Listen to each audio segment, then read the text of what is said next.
Have the upgrades Mercedes brought onto the W15 far more benefited Lewis Hamilton than George Russell? Well, that is the belief internally within the team, as they've of course seen a meteoric rise with the performance levels and the gap between Hamilton and Russell in qualifying, as the W15 has had upgrades incrementally brought onto the car throughout the first half of the season. And of course, there is proof in the pudding with all of the data and the gaps between both Hamilton and Russell race weekend in and race weekend out, gathered across the opening half of the season. And as we have seen over the last final 4 races of the first half of the season, Hamilton went on to pick up 2 race victories out of those 4. And of course, there are 2 questions that have come out of all of this. One, of course, would be, is this all because Lewis Hamilton was struggling with the W15 far more at the beginning of the season, and so the upgrades have been somewhat tailored to his needs out of the W15, which you wouldn't expect a team to do? And then of course, second of all, is this trend that we've seen throughout the first half going to continue into the second half? And is Lewis Hamilton going to continually get a performance advantage over that of George Russell as the weekends progress in the second half of the season? As I just mentioned, it's no secret that Lewis Hamilton struggled greatly at the beginning of the season in not only setting the W15 up, but just the inherent car characteristics that were evident within the W15 and how a driver had to not only adapt his style to drive the car, but also the feelings that were coming through the sensations while driving it.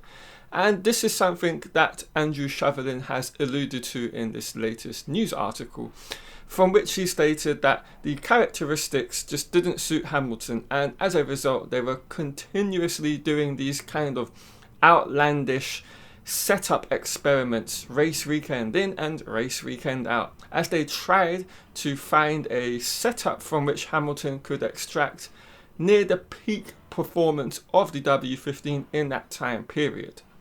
I think early on perhaps Lewis was finding the car more difficult to deal with. One of the areas that we've improved with the car is being able to land with a setup in practice 1 that is a good foundation to start building on performance, and then fine-tuning it. That helps your weekend enormously. In the early part of the year, we were making relatively small changes, and suddenly the whole car balance left us, and we were really struggling. And yeah, it's probably fair to say in the early races, Lewis was finding it more difficult to set up than George. But before we move any further in, I've got a huge goal of reaching the 10,000 subscriber mark on the channel before the end of the season. So if you've enjoyed the video thus far and want to be one of the first to know about some of these secrets, such as Mercedes' upgraded front suspension they kept hidden in Austria, and that I covered a whole 2 weeks before the F1 channel, subscribe here now. Now, another issue that Hamilton faces is the fact that his driving style is not one that is conducive to this particular ground effect era in Formula 1. He cannot utilize his strengths, which of course are all about late braking, and then if there's any kind of snaps within the kind of free braking phases, he will just do corrections on the wheel as a way of handling that particular aspect. And he's done this hugely successfully across the entire span of his career, up until the ground effect era. And that is something I may do a whole video on investigating on the channel. Let me know in the comments down below if you would be interested in that. But, of course, Mercedes has a lot more speed from the car, and Shovelin says that both drivers are now demanding similar things from it. And this, of course, is going to enable Lewis Hamilton, as a result of these upgrades, bringing out a wider setup window. He's just not going to have to nitpick and be worried about what the car is going to do, because they now have a stabilized base and set up platform every race weekend to begin from.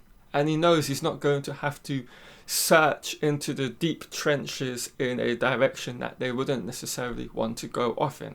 So these are all fantastic signs for not only the team as a whole, but of course for Lewis Hamilton and that of George Russell.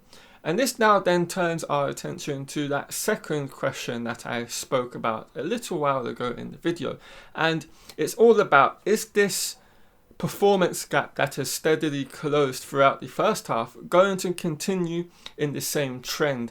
And from that, Lewis Hamilton will then continue to get more of a edge in terms of performance over George Russell, not only in race trim, as he's been accustomed to continuously doing quite recently, but also in qualifying trim.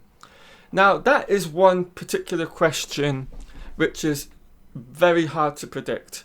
No one, and this would include the team, can really tell whether an upgrade is going to benefit one driver far more than that of the other. Of course, what the team does with all of these upgrades that they bring onto their respective cars, it's simply and purely about introducing more downforce, more load, more performance onto their respective cars just to make them go quicker around the lap.